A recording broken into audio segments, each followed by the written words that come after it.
J'ai compris le belge. Hein. Bon, c'était très intéressant et on est un peu en avance sur le timing, donc on va vous ravitailler en eau et après on va pouvoir poser quelques questions. Normalement, c'est Monsieur Merlier. Ah non, c'est Monsieur Delos. Oui, allez-y. Alors, première question qui est posée par Monsieur le docteur Dussol. Merci beaucoup pour votre présentation. J'ai 3 questions. On va commencer par une première, puis après on passera à quelqu'un d'autre.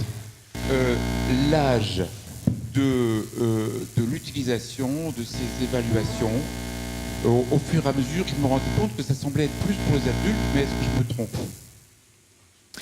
Ok, votre première question, c'est vrai que tout ce qui concerne l'autodétermination, le projet de vie, j'ai d'abord travaillé avec des adultes, non, j'ai d'abord travaillé avec des adolescents.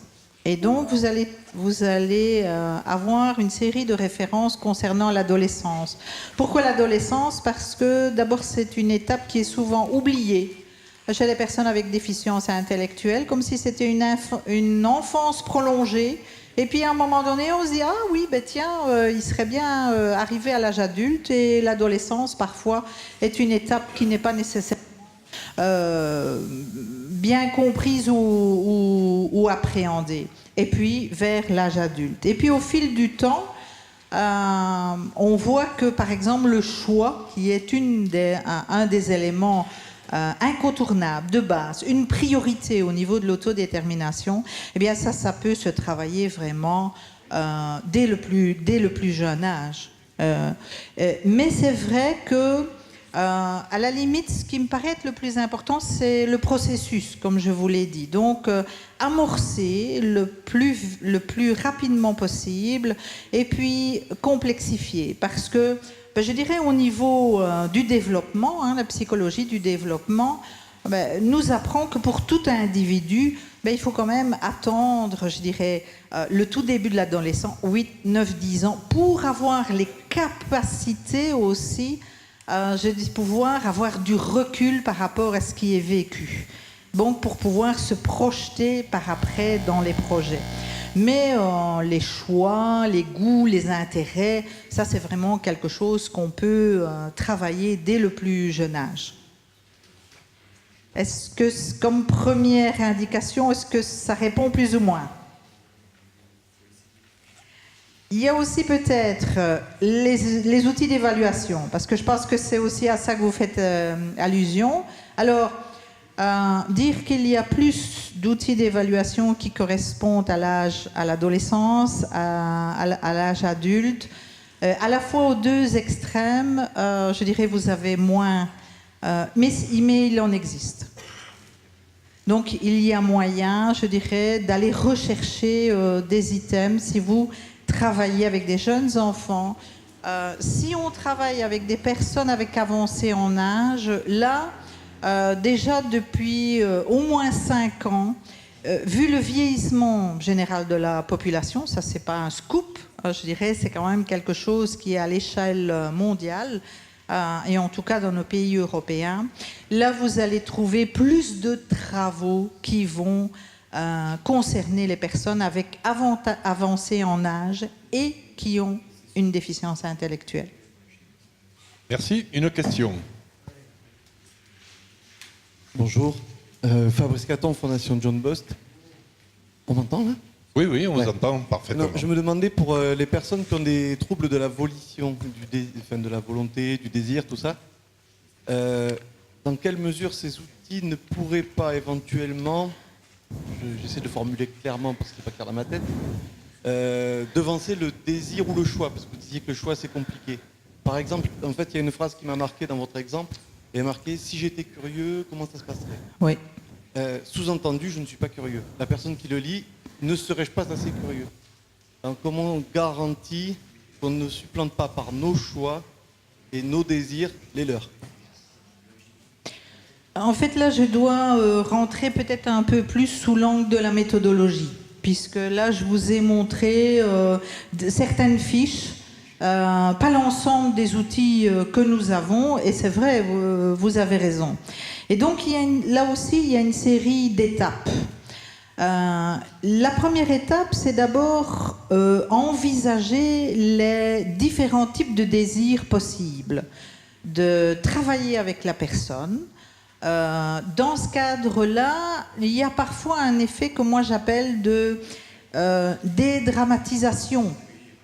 Parce que, je dirais, nous avons des représentations et voir qu'est-ce qui a été communiqué, par exemple, parce qu'on a les désirs de commander, les désirs de plaire, etc. On se rend compte qu'on touche là des éléments qui sont au cœur, qui sont quand même chauds, mais qui sont chauds pour tout le monde. Et donc, d'abord, faire en sorte que la personne comprenne bien, de différentes manières, par le verbal, par des cartes, parce qu'en fait, on a, je dirais, toute une série de mallettes pédagogiques, parce qu'avec certaines personnes, le verbal ne suffit pas. Pour essayer de travailler ces notions-là. Alors, on n'est pas dans quelque chose qui est rapide. Voilà, on a 1h30, dans 1h30, est-ce que ceci veut dire ça? Qu'est-ce que tu entends par ça? Et puis, emballer, c'est peser. Nous avons notre demi-page pour la MDPH et tout va bien. Non. Je vous rejoins, je dirais, il y a une démarche qui est complexe. Et par rapport à ça, le parti pris, mais il peut être critiquable, c'est comment pouvons-nous travailler avec cette complexité? Plutôt que de se dire, c'est complexe, donc, non, on va pas les embêter avec ça. Hein. C'est tellement compliqué, on ne sait pas, c'est pas rassurant. On n'est pas dans quelque chose qui est, la personne peut se laver seule ou avec aide. Elle peut manger seule ou avec aide. Elle se déplace seule ou avec aide. Ça, je pense qu'on est un peu drillé, rodé, et c'est important. Je ne veux pas dire par là que c'est pas important. Mais là, si on veut toucher à des éléments comme le désir, oui, c'est chaud, mais c'est chaud pour nous aussi. C'est-à-dire, il faut parfois tout un cheminement personnel pour se dire, qu'est-ce que je fais avec tout ça? Avec la curiosité, avec l'ordre. Et on a reçu tous, nous y compris, des messages qui sont paradoxaux.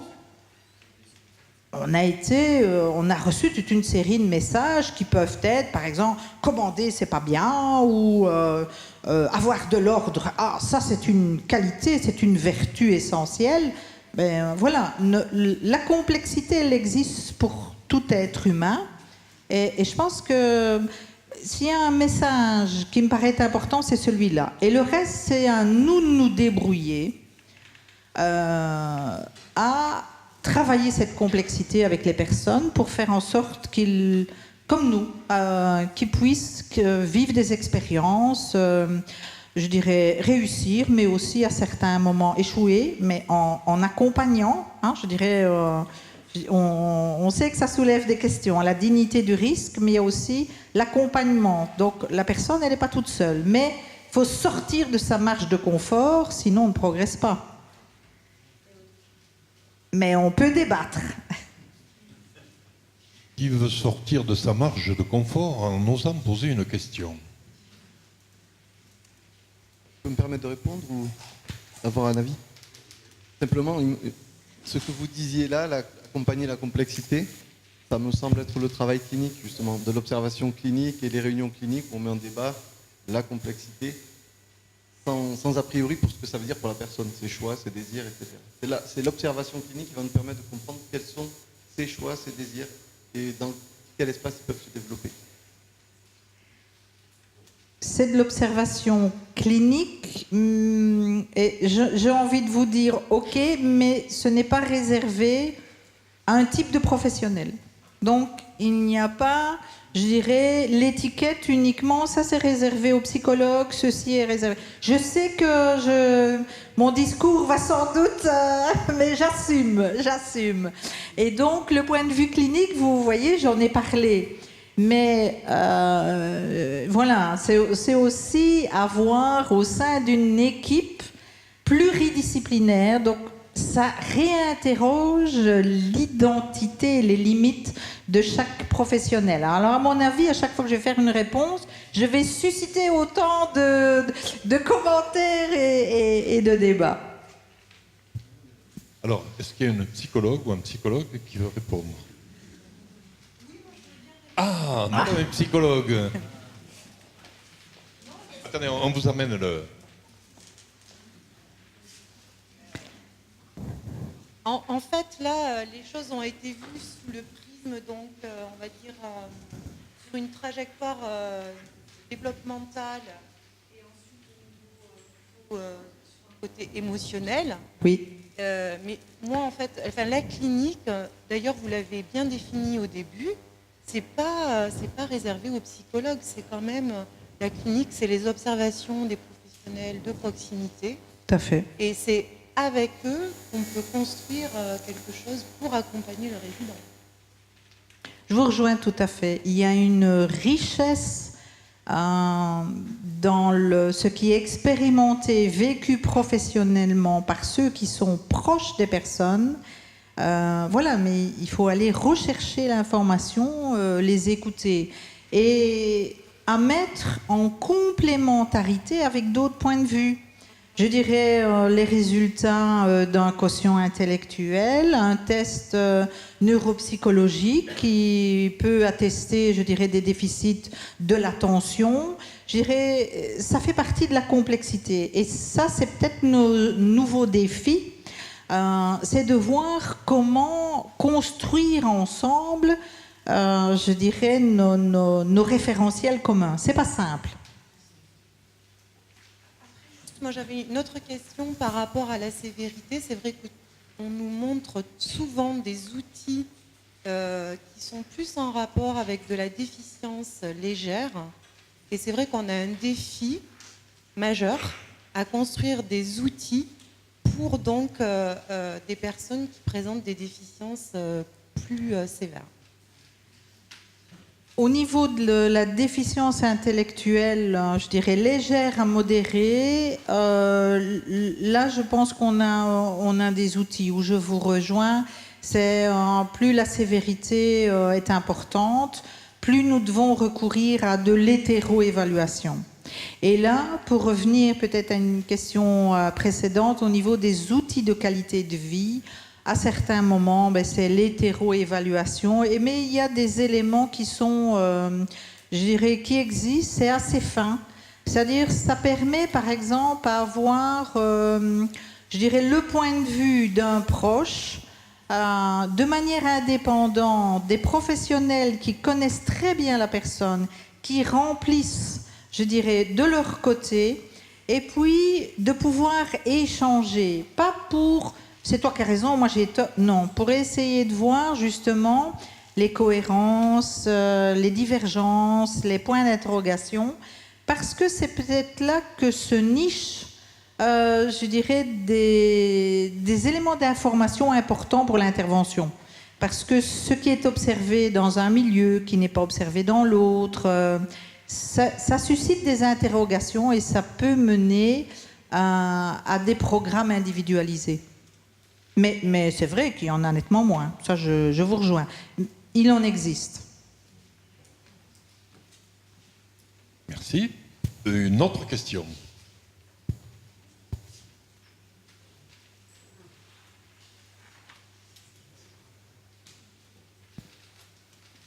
À Madame Taillade.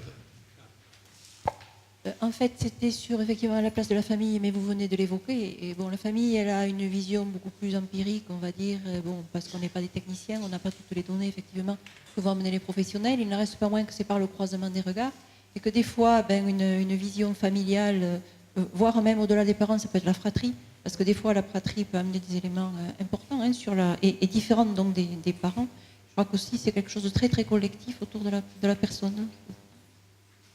Oui, vous avez raison, parce que les points d'entrée sont différents, les regards sont différents, et c'est justement ça qui est intéressant, c'est d'avoir ces regards qui sont différenciés autour de l'accompagnement de la personne et de se dire, tiens, qu'est-ce qui peut ressortir de l'ensemble de toutes ces informations. Donc il y a de la co-construction. Et la co-construction, c'est jamais simple. Mais je dirais c'est simple pour personne. Je dirais c'est un travail de longue haleine avec lequel on travaille, mais ça vaut la peine, il y a des enjeux. Alors j'avais une autre question aussi. Vous avez parlé effectivement de démarrer le plus tôt possible, notamment en période de préadolescence, là vers les 9-10 ans, où effectivement la personne avait bien la conscience de son passé et d'un avenir. Donc si on donne effectivement l'habitude à la personne relativement jeune de se projeter, de construire son projet de vie, la question que je pose, c'est sur des adultes donc, qui ont un parcours au jour d'aujourd'hui, qui n'ont jamais eu ces réflexions, qui n'ont jamais eu cet environnement un peu favorable à s'exprimer, à réfléchir un petit peu sur ce qu'ils sont, donc avec des personnes qui sont peut-être un peu plus figées, je dirais entre guillemets. Est-ce qu'il y a quand même la possibilité de les faire accéder à tout ça? Je vais vous répondre oui, mais c'est un oui qui n'est pas que théorique, c'est-à-dire en travaillant en équipe et en ayant surtout l'occasion de travailler avec d'autres équipes au niveau international. Je vous ai cité Trisomie 21 en France, mais je travaille aussi avec Bordeaux. Je ne travaille pas qu'avec Trisomie 21, donc, parce que c'était l'objet un peu d'une boutade hier.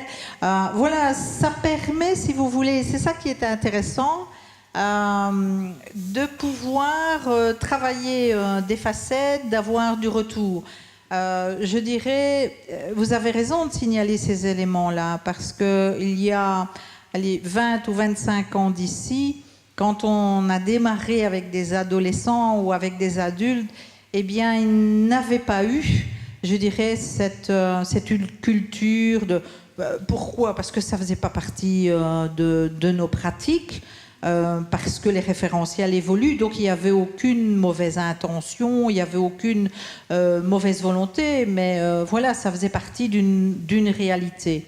Et donc, c'est avec ce public-là que nous avons démarré, avec certains moments aussi des échanges, c'est-à-dire comme les outils, certaines parties s'adressent directement, la majorité s'adresse directement aux personnes elles-mêmes, elles ont participé à la validation en tant qu'experts. Et ce sont elles les premières qui se sont exercées et qui nous ont... Et là, on s'est rendu compte que, par exemple, je vais vous donner 2 indications. La première, je trouvais, on peut trouver, oui, c'est intéressant, on va varier les supports, on va mettre... Et puis, finalement, les personnes elles-mêmes nous ont dit, mais écoute, tu mélanges tout, Marie-Claire, là. Hein. Une fois, c'est une image, une fois, c'est en bleu, une fois, nous, on ne s'y retrouve plus. Bon, voilà, ça a été précieux. Je me demandais au niveau de l'arbre généalogique, par exemple. Je me dis, mais l'arbre généalogique, je vais faire comment ? Voilà, du coup, j'ai sollicité la collaboration. Et puis, il y a des éléments qui sont venus sur lesquels on a travaillé. Alors, est-ce que c'est un produit figé ? Est-ce qu'on vient avec des recettes ? Pas du tout. Les outils que je vous ai présentés, qui existent, mais en fait, ils en sont, certains d'entre eux, à la 5e version, à la 6e version. Et à mon avis, tout ce que je souhaite, c'est qu'il y en ait encore beaucoup d'autres. C'est-à-dire, on peut les utiliser, ils peuvent nous aider, mais ce sont des supports. Donc, sortir de cette idée de perfection. Je dois faire quelque chose qui est impeccable, vraiment, qui apporte toutes les preuves, toutes les garanties, etc. Non. Alors à ce moment-là, on reste figé. Et puis il y a l'autre extrême où on ne valide rien et on ne va pas, je dirais, entre ces 2 extrêmes, il faut naturellement essayer. Mais le curseur... il est difficile à placer et il va évoluer au fur et à mesure qu'ils vont être utilisés, et en sachant aussi que la population, elle change. Les parents aussi. Les parents avec lesquels j'ai travaillé il y a 30 ans, c'est plus les mêmes que maintenant. Ils viennent avec d'autres interrogations, pas avec les mêmes exigences. J'ai été voir ça sur Internet. On m'a dit que le régime sans gluten... que je dirais, les multivitamines, c'était important pour les troubles du comportement. Qu'est-ce que vous en pensez? Bon, voilà. Et donc, ça change. Alors, monsieur, je crois que vous venez de la Creuse. Internet, vous avez là-bas aussi? Oui. Par moment, oui, ça peut fonctionner. Tout dépend des endroits. Alors, moi, d'abord, merci beaucoup pour votre intervention. C'est remarquable, et notamment sur la question de l'évaluation. Vous avez très bien, à titre liminaire, précisé notre obsession parfois, notre confusion entre évaluation et résultat, et vous l'inscrivez comme un processus qui s'inscrit d'emblée dans la question du diagnostic. Alors, moi, j'ai une question par rapport au diagnostic. On entend au travers des échanges, finalement, quand on parle de diagnostic, souvent les mots sont un peu piégés, et le diagnostic serait l'apanage de certains experts, exclurait de fait d'autres qui ne le seraient pas. Or, vous portez la question plus loin, en disant finalement, c'est la question de tous, des points de vue de chacun, y compris, bien entendu, des personnes accompagnées elles-mêmes, des familles, qui sont représentées ici dans l'Assemblée. Donc, voilà. Ça me pose la question des formations initiales, en fait, de comment on met au travail, dans les représentations des futurs professionnels, justement la question de ces mots-là, et de les ouvrir finalement, de les rendre quelque part plus inclusifs. Donc, comment vous envisagez, vous, la question de la formation? Est-ce que vous ne pensez pas la question qui se pose aujourd'hui de manière prégnante, derrière l'autodétermination et tout ce qui vient d'être dit, c'est aussi la question de l'intervention des familles, des professionnels et des personnes accueillies dans les formations initiales, des travailleurs sociaux, psychologues et autres? Oui, c'est une vaste question. Je pense qu'il faudrait pouvoir dire, et on l'a dit, des évaluations. Et aussi au niveau du diagnostic, je dirais, comment Vincent Desportes est venu vous parler de toute une série, je dirais, d'éléments et notamment d'avancées au niveau médical et imagerie et autres, etc. Ça reste son domaine d'expertise. Donc, je pense que voilà, il y a... mais quand on parle, par exemple, de diagnostic, je veux dire, moi, je vais faire référence à mon métier. Je parle de ce dont je connais le mieux. En tant qu'orthopédagogue clinicien, je me sens habilitée et formée à faire un diagnostic, pas médical, mais au niveau psychologique et pédagogique. Voilà, ça fait partie de ma formation. Voilà, c'est pour ça que j'ai fait ce petit détour. Ça fait partie de ma formation. Donc, je pense que là, c'est légitime. Mais le vécu expérientiel des familles, il est tout aussi légitime. Donc, c'est pas un brouillard, c'est pas un flou. C'est pas parce qu'on parle de complexité que chacun va pouvoir se dire « je suis expert dans le domaine de l'autre ». Je ne suis pas experte comptable, voilà. Et ce n'est pas pour ça que je ne veux pas avoir des informations sur les chiffres, que je ne maîtrise pas les budgets, parce qu'en tant que chercheur, j'ai intérêt à les maîtriser. Et donc, voilà, il faut faire aussi la différence entre l'expertise et le partage d'informations. Donc, là aussi. Formation initiale, oui, formation initiale et continuée. Je pense qu'un des vecteurs, un des leviers de changement, parfois qui est plus facilement accessible, c'est la formation continue. Puisque là, vous avez plusieurs boutons, leviers, je ne sais pas comment, que vous pouvez activer. La formation initiale, comme dans tout pays, il y a différents ministères, et donc là, je ne dis pas que c'est impossible, pas du tout, mais c'est un enjeu un peu plus costaud. Voilà, donc ça, en tout cas, moi, je peux parler pour la Belgique, c'est quand même un peu plus costaud. Maintenant, voilà, c'est aussi en lien, je dirais, le fait de pouvoir travailler cette transdisciplinarité. Je dirais, moi, en tant qu'enseignante au niveau de l'université, je l'insuffle dans mes cours parce que on a quand même un avantage, c'est la liberté académique. Donc, je donne des cours au niveau ce qu'on appelle les sciences du handicap, autant en psychologie, aux futurs psychologues, qu'aux futurs pédagogues. Mais donc, on a aussi une marge d'action. Je pense que les belles initiatives de ce matin, la directrice d'un établissement qui se dit « bon, je vais me lancer dans quelque chose qui est Bon, la plongée, il faut oser, quoi. Hein, je dirais, il faut oser. Il y a des obstacles, les assurances, l'administration, les parents, et ceci, le siège, et ceci et cela. Bon, voilà. Ah. Hein? Et donc, voilà, il y a je pense qu'il faut travailler avec lucidité. J'ai une marge d'action. C'est pas moi qui vais réformer les programmes, non. Mais bien utiliser cette zone de liberté que l'on a et que souvent, moi je dirais, on peut sous-estimer. C'est mon point de vue. Hein. Si je peux... Ah, je vais laisser pas... Je peux répondre à ça. Ça me donne une idée. C'est effectivement, quand on dit tous ceux qui sont freins, dès qu'on propose, quelqu'un a une initiative, il y a tous les freins qui se lèvent. Mais non, c'est pas possible et tout ça.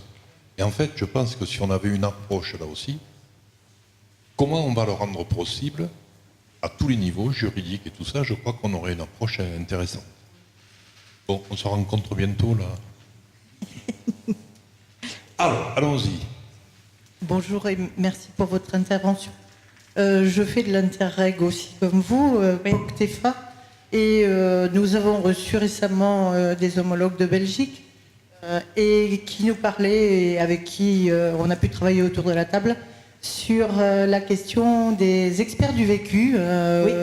Et donc je m'étonnais par rapport à la question que posait monsieur, que vous ne l'ayez pas abordée, hein, puisqu'effectivement c'est une formation en part entière. Qui mène à un métier, je dirais, permettant à des personnes qui, dans leur vie, ont eu des parcours soit de personnes à la rue, soit d'autres moments, effectivement, d'être dans une formation qui permet de rencontrer en formation des travailleurs sociaux, voilà, bon, et de tiercer un peu la question des savoirs. Tout à fait. Alors là, vous faites référence à ce qu'on appelle un certificat d'université, que vous appelez en France DU, diplôme d'université. Et donc, oui, c'est une formation. On rentre dans des formations qui sont certifiantes, mais qui sont, et pas mais, parce que ça a l'air de, et continues. Donc voilà, c'est vrai que par le biais de la formation continue, soit par des organismes, mais aussi, par exemple, il y a le DU en déficience intellectuelle qui est géré par Vincent Desportes. Et donc, les diplômes d'université sont des occasions d'ouvrir des portes, en fait, je dirais, de pouvoir travailler les innovations sociales et notamment construire, mettre en place de manière active déjà le changement que l'on souhaite de manière plus généralisée. Je vous rejoins. Ce que je voulais préciser, c'était essentiellement des personnes qui avaient vécu, et oui, donc oui, des parcours de vie spécifiques, qui étaient là dans ces formations-là, et où effectivement on a le savoir scientifique, on a le savoir des professionnels, mais on a aussi le savoir des personnes. Voilà.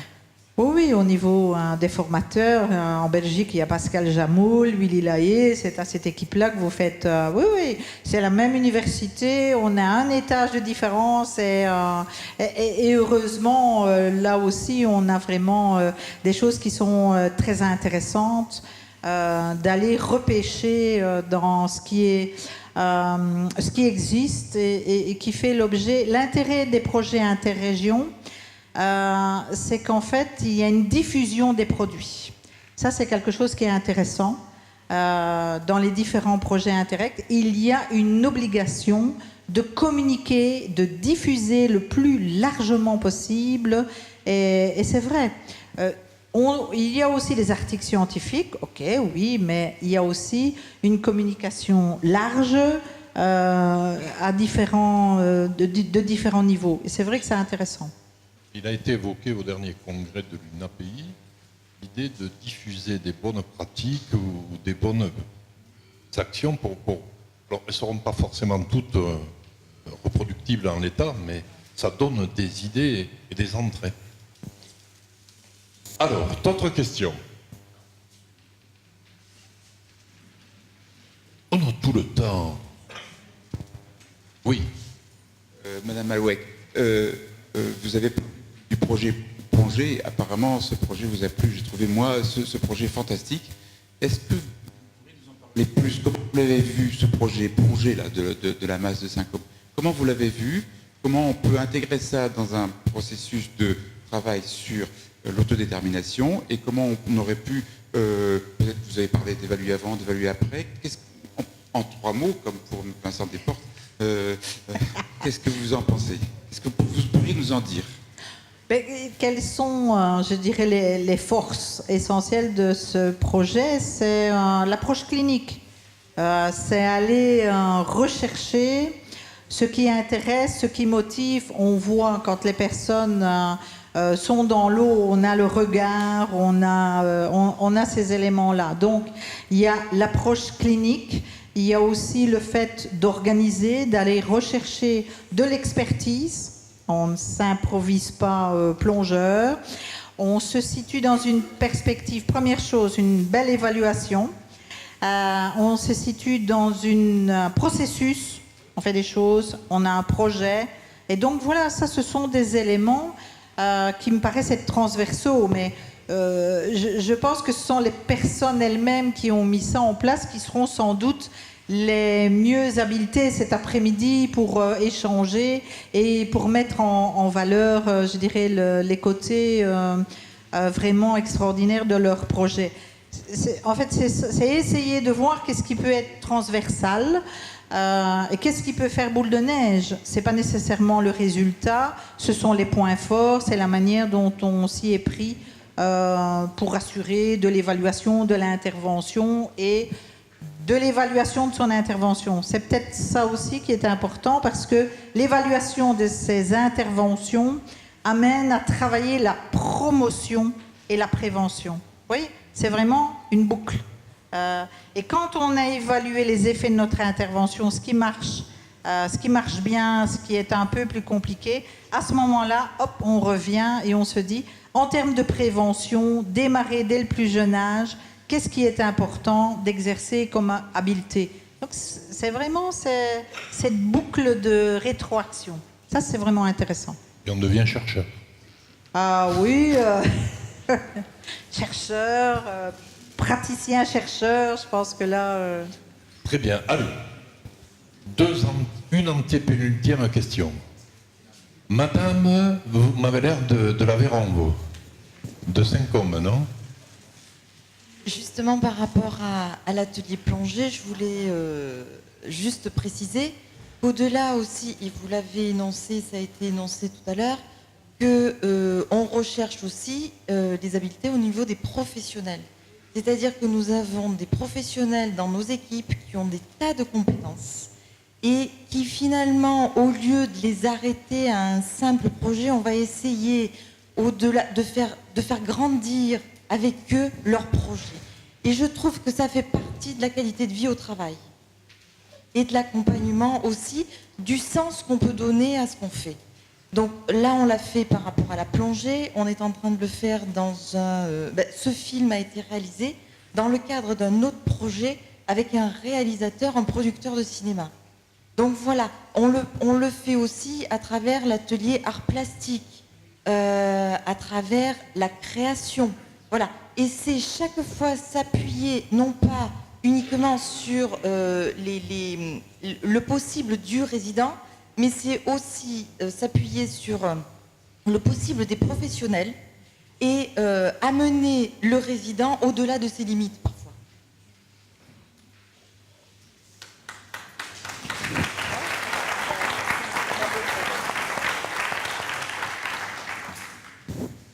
Après. Par contre, j'avais une question. Moi, ce qui m'interrogeait dans les évaluations, c'est aussi ce que nous pouvons rencontrer, le problème que nous avons. Alors, on ne va pas parler de problème parce que tout de suite, c'est le côté un peu négatif.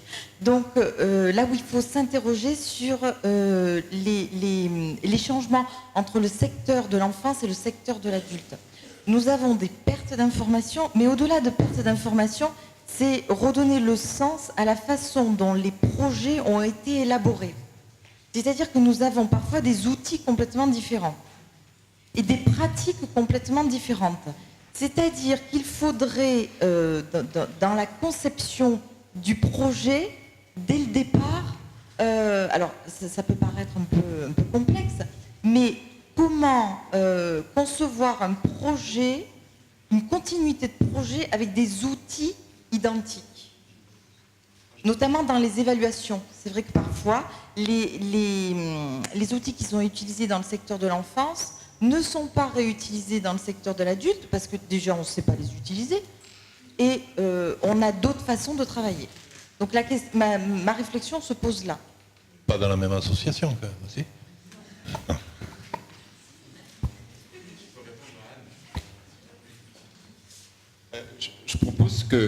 Je propose que les professionnels du pôle adulte viennent travailler de temps en temps chez les enfants et inversement.